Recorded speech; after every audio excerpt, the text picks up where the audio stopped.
Will this be done in time? It's the question so many of you ask when you're stuck on I-4 or lost trying to get around the latest change on the interstate. I call Raquel and I ask her that question. Eyewitness News traffic anchor Raquel took that question and many others to the man in charge at the Florida Department of Transportation. Here's what she found out. Will this be done on time by 2021? The goal is to open the general use lanes by early 2021. That is our goal. So people ask, well, what does that mean? That means is for the traveling public, like you were saying, Raquel, they're in their permanent location. All questions were fair game for Secretary Kevin Thibault, who's running the State Department of Transportation. He's been on the job for almost a year, and he's inherited the I-4 Ultimate project, already more than 3 years under construction.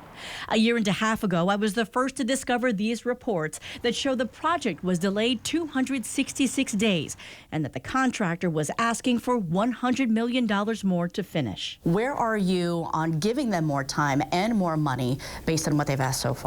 The contract terms haven't changed yet, Raquel, because they still are trying to present to us the justification where we should be granting them more time or more compensation. And when do you anticipate an agreement then? The ball is in their court. But for them, time is against them because they don't receive their milestone payments or their availability payments until they open. And those milestone payments count for all lanes, not just the free general use lanes, but also the express lanes, which will run down the middle of the interstate. And building those lanes has been deadly. 5 people have died, 2 of those deaths just this year during his time in office. Is this an issue of an unskilled workforce, or is this an issue where it's an unsafe work area for these workers? Well, each one of those incidents, Raquel, has an OSHA report that comes back and says this is what their findings are. And once we get this latest report, I asked the project team or our team to get back to me and tell me what are we finding here. And so my goal is to go back and then see what's the trends. Let's talk about flooding on the I-4 corridor. There has never, in what I can remember, been flooding on the I-4 corridor until construction happened. Have these problems been fixed, and how are you holding the contractor responsible?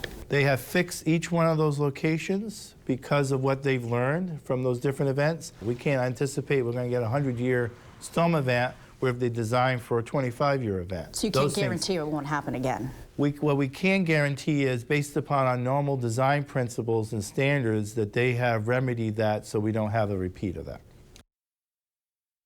So there is a lot more of our interview to go through still with the secretary, including what he told us when I asked him if drivers will end up paying more to use those express lanes, if this project eventually does cost more in the end. Then, of course, the other question a lot of people have is, once this is done, what's going to happen to the rest of I-4? So we're breaking that all down, starting at Eyewitness News at 4. A lot more to come. For this first part, you know, we're listening so closely to it, and you asked him very direct questions, and when he answered, he used the word, our goal. Our goals. Goal came up all the time. I know, and I tried to ask him politely a couple times, you know, but what is the actual? And they have to be very careful with telling us exactly when it's going to be finished, because the contractor is asking for more time and money, and they're still going back and forth in this negotiating table, so who knows? Yeah, and we know you're going to go back and say, I hey, will you be. said this particular day. Exactly. Yeah. He's on it. All right.